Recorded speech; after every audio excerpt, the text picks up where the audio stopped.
যুদ্ধের ময়দানে আসল হাতিয়ারের দাপট গোটা দুনিয়া দেখে, কিন্তু যুদ্ধের ময়দানে নকল হাতিয়ারের কামালকেও কম বলা যায় না। কারণ রাশিয়া ইউক্রেন যুদ্ধে রাশিয়ার এমন নকল হাতিয়ারের প্রমাণ মেলে যার চক্করে ইউক্রেন বা ন্যাটো সংগঠনের আসল হাতিয়ারের বলি চলে যায়। আসলে আমেরিকান থিঙ্ক ট্যাঙ্ক CSIS খোলাসা করেছে রাশিয়ার দামি হাতিয়ারের চক্করে তুর্কি, ইউক্রেন এবং ন্যাটো সংগঠনের অনেক ড্রোন হাতিয়ার শিকার হয়ে যায়। যেমনটা এই ছবিতে দেখতে পাওয়া যাচ্ছে, রাশিয়া নিজের ট্যাঙ্ক থেকে নিয়ে সমস্ত রকমের মিসাইল ডিফেন্স সিস্টেমের ডামিকে বানিয়েছে।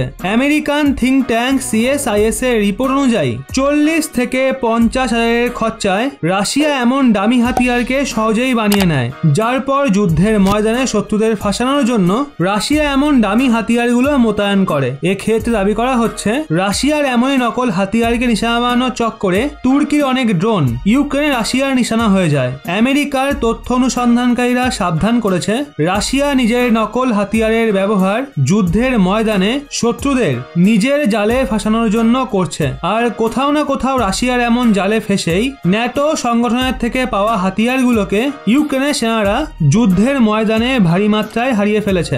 যদিও রিপোর্টের দাবি বিশ্বযুদ্ধের সময়ও রাশিয়া নিজের নকল হাতিয়ারের দমে জার্মানির অনেক লোকসান ঘটাতে সফল হয়েছিল। আর আজও অ্যাডভান্স টেকনোলজি থাকা সত্ত্বেও শত্রুদের নিজের জালে ফাঁসানোর জন্য রাশিয়ার নকল হাতিয়ারের মায়াজাল সফল হচ্ছে। কারণ রাশিয়া ইউক্রেনে এখনো এমন হাজারো নকল হাতিয়ারের জাল বিছিয়ে রেখেছে যেগুলোকে নিশানা বানানোর চক্করে স্বয়ং শত্রুর হাতিয়ারে নিশানা হয়ে যাচ্ছে। তো বন্ধুরা, রাশিয়ার এমন রণকৌশল নিয়ে আপনাদের কি মতামত কমেন্টে অবশ্যই জানান।